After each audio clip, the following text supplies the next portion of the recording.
আজকে জগতে আমাদের সাধারণত মা আর আমার মা আমিনার মধ্যে কোটি কোটি পার্থক্য আছে। ধরে বলেন সুবহানাল্লাহ।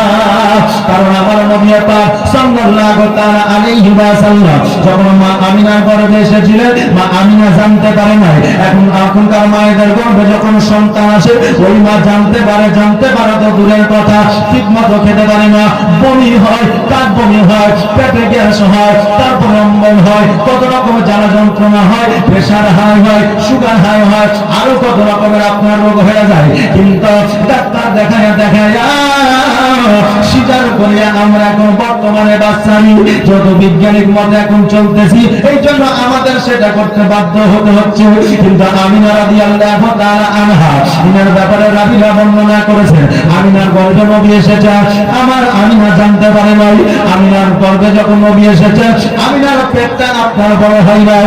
আমিনাকে দেখে দেশের মানুষ, দশের মানুষ, সমাজের মানুষ বুঝতে পারতো না যে আমিনা মা হতে চলেছে। বলেন সুবহানাল্লাহ।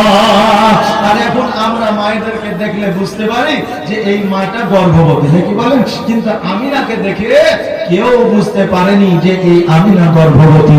বাবাজি ভাইরা, আমিনা রাদিয়াল্লাহু তাআলা আনহা আমার নবীজিকে লইয়া জীবন যাপন শুরু করলেন। এই দিকে আপনার রাত্রি অতিবাহিত হয়ে যায়, সময় আপনার যেন আপনার অতিবাহিত হয়। আল্লাহ তাআলা ডাক দিয়া বললেন, ও জিবরিল আমিন শোনো রে, আর দেরি নয়, দেরি নয়, আমার দয়ার নবী, মায়ের নবী সাল্লাল্লাহু তাআলা আলাইহি ওয়াসাল্লামকে জগতের মধ্যে আমি পাঠাইবো। তবে আমিনা রাদিয়াল্লাহু তাআলা আমার কাছে চারজন জান্নাতি মহিলা পাঠায় দেন, তারা আমিনার খিদমত করবে। জোরে বলেন সুবহানাল্লাহ। চারজন জান্নাতি রানী আমিনার বাড়িতে এসেছিল। আমিনার বাড়িতে আসার পরে মা আমিনা রাদিয়াল্লাহু তাআলা আনহা খিদমত করেছিল। আমিনা জিজ্ঞাসা করেছিল, তোমরা কে গো, কোথা থেকে এসেছো, তোমাদের পরিচয়টা কি, আজকে আমার কাছে কেন এসেছো? আমি তো জীবনে কোনোদিন কারো কাছে যাই না, কারো কাছে বসি না, কারোর সঙ্গে গল্প করি না, কারোর সঙ্গে আমার মনের কথা খুলে বলি না, অতএব তুমি হাজির হয়েছো, তোমরা কোথা থেকে? ওই মহিলা বলল, আমিনা তুমি চিন্তা করো না রে মা, আমাদেরকে আল্লাহ তাআলা পাঠিয়েছ তোমার সেবার জন্য, তোমার খিদমতের জন্য। কেন না, একজন মা যখন গর্ভধারিণী হয়, একজন মায়ের গর্ভে যখন সন্তান থাকে, ওই মায়ের কত না কষ্ট হয়, কত না যন্ত্রণা হয়, শুয়ে থাকতে পারে না, বসে থাকতে পারে না, ওই মা যেন খেতে পারে না, ওই মা যেন আরামে একটু ঘুমাতে পারে না। ওরে বাবা, আজকে তোমার জন্য তোমার মা কত না কষ্ট করেছে, আজকে তোমার মা আজকে তোমার জন্য কত জিনিস বিলীন করে দিয়েছে। এখন বর্তমানে অনেক যুবক বলে, মা গো, আমাকে তুমি শুধুমাত্র জন্ম দিয়েছ, আমার জন্য তুমি কি করেছ? এই যুবক তোমাকে বলে যা, তোমার মা 10 মাস 10 দিন যে গর্ভে রেখেছে, তোমার মা যে কষ্ট পেয়েছে, তার মধ্যে একটা দিনের মান তুমি দিতে পারবে না। 10 মাস 10 দিনের দূরের কথা, একটা দিনের তুমি উপার্জন করে, সারা জীবন উপার্জন করে তার মান তুমি দিতে পারবে না। তোমার জন্য তোমার মা কত কষ্ট করেছে, প্রাণকে বাজিয়ে রেখে দিয়েছে। একজন মা যখন সন্তান প্রসব করতে যায়, ওই মা, আপনার অনেক মা ইন্তেকাল করে সন্তান প্রসবের সময়, আজকে ওই জায়গায় মৃত্যু ভয় আছে, তবুও মায়েরা কত দিলদার, মায়েদেরকে আমার আল্লাহ তাআলা কত বড় নিয়ামত করেছে। এখনো পর্যন্ত কোন মা বলে নাই আমি সন্তানের মা হতে চাই না। বলেছে কোন মা যে আমি সন্তানের মা হতে চাই না? ওই মা কিন্তু জানে যে সন্তান প্রসব করতে গিয়ে আমার মৃত্যু হতে পারে, তবুও সন্তান নেওয়ার জন্য মায়েরা আমার ইচ্ছুক। আর যে মায়েদের সন্তান হয় না, সেই মায়েরা আজকে কত দোয়া প্রার্থনা, কত দোয়া তাবিজ, কত মাজার, কত ডাক্তার ফাক্তার দেখিয়ে একাকার করে দিয়েছে, নাকি বলে? হ্যাঁ, তা আমার মায়েদেরকে আল্লাহর তরফ থেকে আল্লাহ নিয়ামত করে পাঠিয়েছে। এই মায়েদের সম্মান করো, ইজ্জত করো, কারণ এই মায়েদের সম্মান ইজ্জত আমার আল্লাহ বাড়িয়ে দিয়েছে। সুবহানাল্লাহ। আমার মা আমিনা রাদিয়াল্লাহু তাআলা আনহা বললেন, আমার কি সেবা যত্ন তোমরা করবে? বললে, শোনো, আজকে তোমার পাখানা আমি টিপে দেবো, আজকে তোমার মাথা টিপে দেবো, তোমার পানি এনে দেবো, তোমার রান্না বান্না করে দেবো, যেটা প্রয়োজন সেটাই আমরা করে দিব, শুধুমাত্র তুমি হুকুম করবে, শুধুমাত্র তুমি আদেশ করবে, আমরা তোমার সমস্ত কথা পাইটো পাই ভাবে পালন করব। আজকে একজন আমিনা রাদিয়াল্লাহু তাআলা আনহা যে জীবনে আমার নবীর কারণে কষ্ট পায় না, আমার মা আমিনা কোনোদিন শুইতে অসুবিধা হয় নাই, আমার মা আমিনা জীবনে কোনোদিন ঘুমাতে অসুবিধা হয় না, খাওয়া দাওয়া করতে অসুবিধা হয় না, সন্তান প্রসব করতে কোনো অসুবিধা হয় না। আজকে ওই আমিনার জন্য আমার আল্লাহ চারজন মহিলাকে সেবার জন্য বাধা দিল। আর আজকে বর্তমানে কিছু শ্বশুর পরিবার আছে, একজন মহিলা যখন গর্ভবতী হয়ে যায় ওই মহিলাকে বলেছে ডাক্তার রেস্টের জন্য, কিন্তু আপনার শ্বশুর শাশুড়ি বা হয়তো তার স্বামী ওই গর্ভবতী মহিলাকে কাজের জন্য প্রেসার দেয়। অনেক পরিবার আছে না নাই? এর জন্য কিয়ামতের দিন তোমাকে জবাব দিতে হবে, কারণ বিবিরা গোলাম নয়, তোমার জন্য রহমত জরুরি। সুবহানাল্লাহ। বিবিরা গোলাম নয়, তোমার জন্য রহমত, আল্লাহর তরফ থেকে তোমার জন্য নিয়ামত জরুরি। সুবহানাল্লাহ। ও বাবার ভাইরা, আজকে মা আমিনা রাদিয়াল্লাহু তাআলা আনহার জন্য যদি সেবক পাঠাতে পারে আমার আল্লাহ, আজকে আমাদের বর্তমানে নারীরা যে কষ্ট পায় ওই নারীদেরকে খবরদার, যতদিন সন্তান প্রসব না হইবে ততদিন পর্যন্ত কাজ কর্ম করাইবেন না। তাই বলে গর্ভে সন্তান নিয়ে যে সারাদিন শুয়ে শুয়ে মোবাইল দেখবে সেটাও যেন না হয়, যে শুধু মোবাইল দেখবে ফটিক আর রফিক আর শফিক, তাইলে হবে হবে না। কারণ গর্ভে সন্তান থাকলে একটু শরীর চর্চার দরকার আছে। আসেন একটু জীবনের দিকে আগিয়ে যাই। আমার মা আমিনা রাদিয়াল্লাহু তাআলা আনহা একদিন সকালবেলা আপনার বাড়ির মধ্যে আপনার বসে আছে, আমার বাড়ির মধ্যে বসার পরে আপনার ফারিস্তারা যেন আমার আমিনাকে যেন শুভেচ্ছা জানাচ্ছে। আমিনা বলতেছে কিসের শুভেচ্ছা? বলে আমার দয়ার নবী মায়ের নবী সাল্লাল্লাহু তাআলা আলাইহি ওয়াসাল্লাম জগতের মধ্যে আবির্ভাব ঘটাবে, আমার নবী জগতের মধ্যে আসবে। আমিনা রাদিয়াল্লাহু তাআলা আনহা উনি জানতে পারলেন, বুঝতে পারলেন নবীজি জগতের মধ্যে আসবে, কিন্তু কখন আসবে এটা আমিনা বুঝতে পারেন না।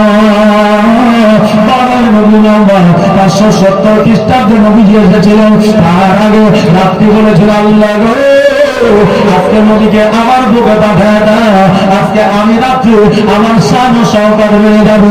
দিন বলেছিলাম আমার বুকে নবীকে পাঠায় দাও, আমি দিন আমার শান সহকার হয়ে যাবে। আল্লাহ বলে রাত্রি দিন আমি আল্লাহ আমার মহিমা বোঝানোর দা, আমি আল্লাহ আমার নবীকে এমন একটা সময়ে পাঠাবো যেই সময়ে রাত্রিও হবে না দিনও হবে না, ঠিক মিডিল পয়েন্টে পাঠাবো, যেই সময়টা নাম হলো আপনার সুরেশ আবেগের সময়।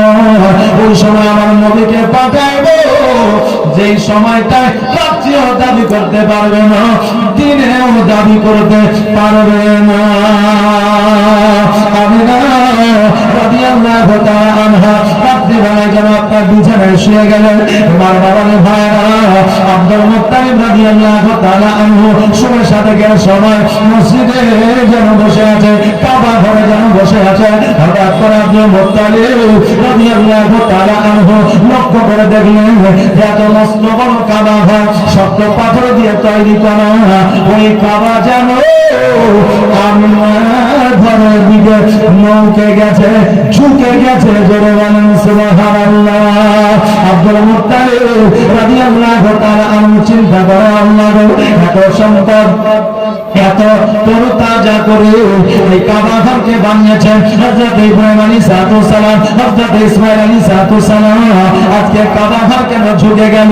আব্দুল মুত্তালিব জ্ঞানী মানুষ ছিলেন, উনি বুঝতে পারলেন, জানতে পারলেন আল্লাহ আজকে হয়তো কাবা আমিনার বাড়িতে চলে এসেছে, এই জন্য কাবার দিকে ঝুঁকে গেছে। জোরে বলেন সুবহানাল্লাহ।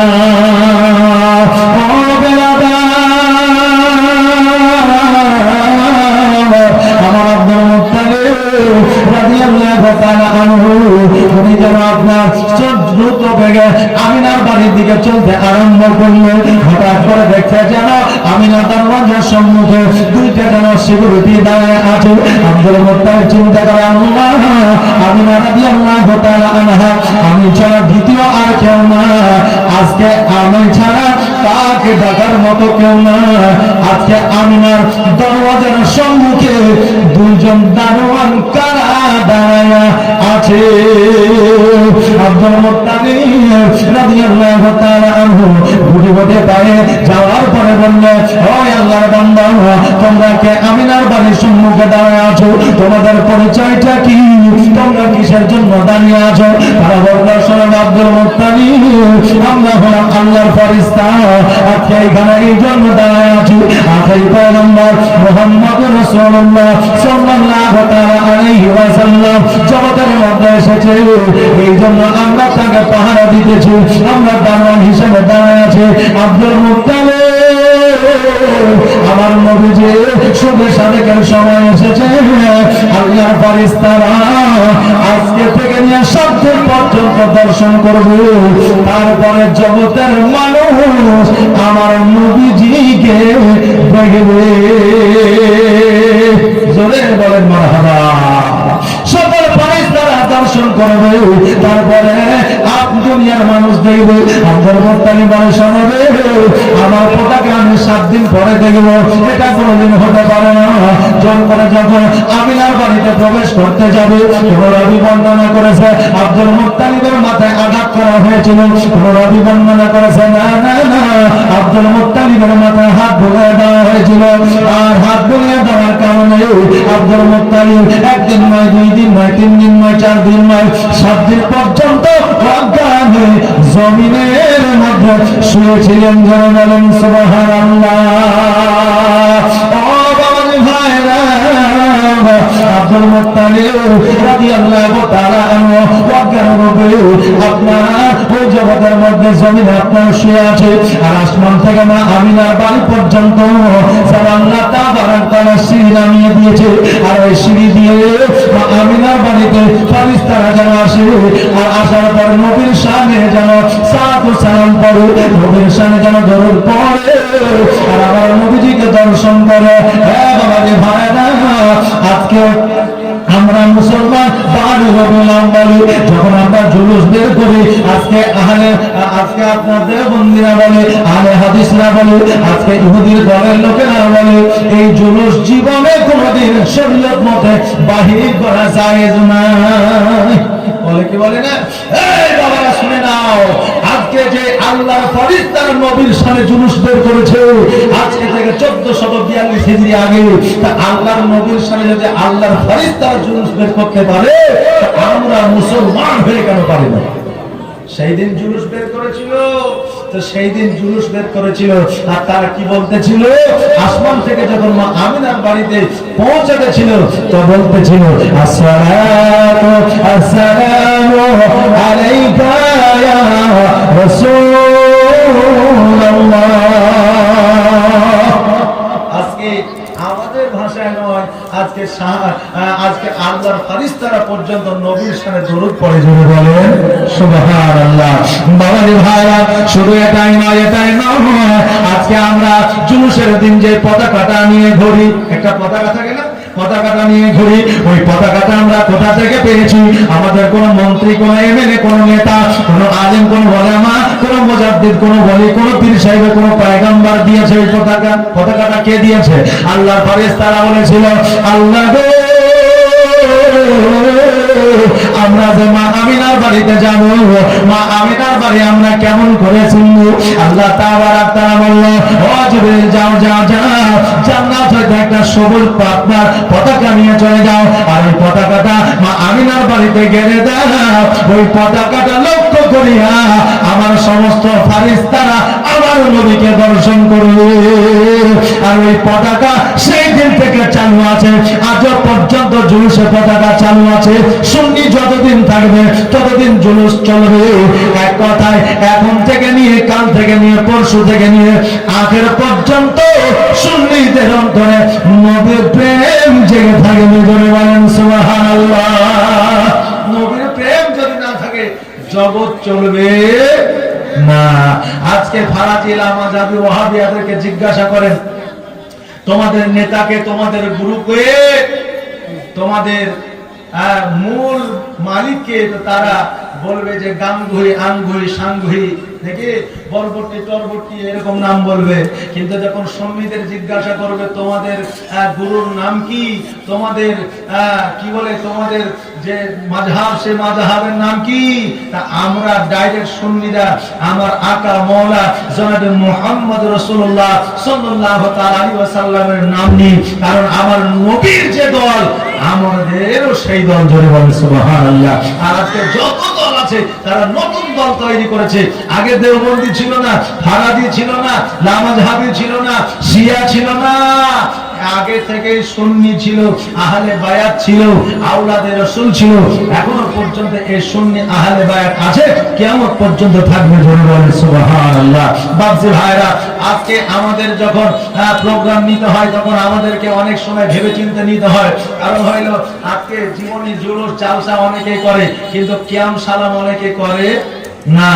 আর কে করছে আর কে করছে না দেখে লাভ নাই। আমি যেখানে যাই কিয়াম কিন্তু করি, তোমরা করো আর না করো তাতে কোনো যায় আসে না। তবে বাপজি ভাইরা, বেশ কিছু জায়গায় আমি পড়ে গিয়েছিলাম, দাওয়াত নিয়েছি। আমরা সুন্নি বক্তা, জানে তো সবাই যারা সুন্নি বক্তা, এদের কালার দেখলে বোঝা যায় যে এরা সুন্নি। এদের আপনার মুখে নুরানি চেহারা থাকে। আর যারা দেখবেন ওয়াহাবি লামাযহাবি, তারা বিটি ছেলের মতো একটা কাপড় দিয়ে দিয়েছে যে দাদির চাইতেও তারাকে বুঝে লাগে। যে যেমন আছে তেমনই থাক। এখন আমরা মুসলমান, আমাদেরকে নিয়ে আমাদের এই নিয়ে ভাবার আর সময় নাই, এই নিয়ে ভাবলে হবে না। তবে জীবনী যখন শুনবেন, তো জীবনী শুনলে নবী পাক সাল্লাল্লাহু আলাইহি ওয়াসাল্লামের আকীদা থাকবে। তো জীবনী শোনার পরে ওই আকীদায় আসুন, জীবনটাকে পরিবর্তন করুন। আল্লাহ যেন সেই তৌফিক দান করে সকল বলে আমিন সুম্মা আমিন। জুলুস বাবা এখন না, ওই 1442 সালে আগে থেকে আল্লাহর ফারিস্তারা জুলুস মানিয়েছে।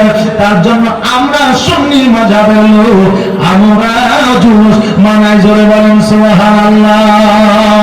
ও বাবাজি ভাইরা, একদিন, 2 দিন, 3 দিন, 4 দিন, 5 দিন, 7 দিন অতিবাহিত হয়ে গেল। এইদিকে হযরত আব্দুল মুত্তালিব রাদিয়াল্লাহু তাআলা আনহু যেন আপনার জ্ঞান ফিরল। এবার গোটে গোটে পায়ে আমিনার বাড়িতে যেন প্রবেশ করলেন। আমিনার বাড়িতে প্রবেশ করার পরে আব্দুল মুত্তালিব বলতেছে, ও মা আমিনা, দাও দাও দাও, মুহাম্মদকে একবার আমার কোলে উঠে দাও। আমি একবার কোলে লইয়া আমি আব্দুল্লাহর কথা ভুলে যেতে চাই। আমিনা, আজকে আব্দুল্লাহর কথা এত মনে পড়ে রে। আজকে মুহাম্মদকে কোলে নিলে পরে আজকে আমার প্রাণ মন ভরে যাবে। জোরে বলেন সুবহানাল্লাহ। আমিনা বলতেছে, আব্বা আজকে এতদিন পরে আপনি কেন আসলেন? আজকে দয়ার নবী, মায়ার নবী সাল্লাল্লাহু তাআলা আলাইহি ওয়াসাল্লামের এক সপ্তাহ হয়ে গেল, আপনি এত দেরি করে কেন আসলেন? আব্দুল মুত্তালিব বলে, আমি আসার চেষ্টা আগেই করেছিলাম, কিন্তু আল্লাহর ফেরেশতারা আমাকে তোমার কাছে আসতে দেয় না। আমি 7 দিন পর্যন্ত অজ্ঞান হয়ে আমি জমিনের মধ্যে পড়েছিলাম। আমি না বড় বড় মা, আজকে তোমার কি কোনো অসুবিধা হয়েছে? আজকে তোমার কি কোনো কষ্ট, যন্ত্রণা, ব্যথা, বেদনা তুমি কি পেয়েছো? আমি না বললে, আব্বা আজকে আমি খোদার কসম করে বলি, আমার কোনো রকমের কষ্ট হয় না। রাবিরা বর্ণনা করেছেন, মা আমিনা রাদিয়াল্লাহু তাআলা আনহা বলেছেন, আমি লক্ষ্য করে দেখলাম যে একটা নূর আমার পেট থেকে যেন বাইর হয়ে জগতের মধ্যে আলোকিত হইল। আর ওই আলোকিত হওয়ার সঙ্গে সঙ্গে আমার সন্তান মুহাম্মদ রাসূলুল্লাহ সাল্লাল্লাহু তাআলা আলাইহি ওয়াসাল্লাম যেন আগমন করল। জোরে বলেন সুবহানাল্লাহ।